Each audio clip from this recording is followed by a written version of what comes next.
จะไปเปรียบเหมือนนางน้องคนเฮือนเด่นดังดวงเดือนสง่ายามยิ้มหวานซื่นงามลายเมื่อยามเว้าจาอายปรารถนาอยากมาร่วมเคียงนาแม้เป็นจังบุญอยู่นุ่นนำส่งได้เพียงอนุพระพองจะบ่เมินมา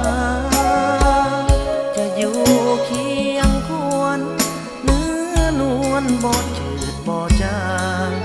น้องอย่าให้ความหวังเทพังทลายโอ้สาวคนงามอายนำมาหาน้องจงเมตตาตอบคำหักมาให้อายหนทางเที่ยวผ่านผู้สูงเหวสั้นสุดไกล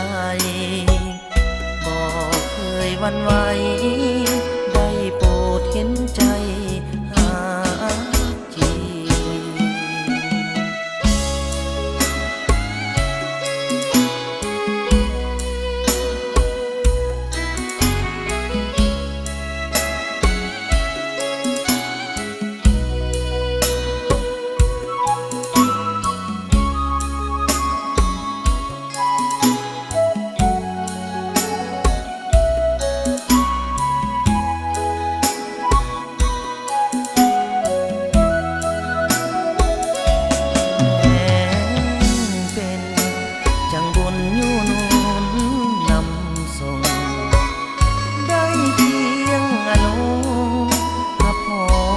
บ่เมิ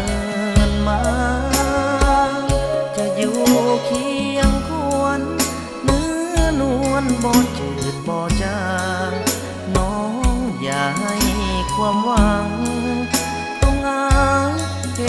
พังทลายโอ้สาวคนงามอายนำมาหาน้องจงเมตตา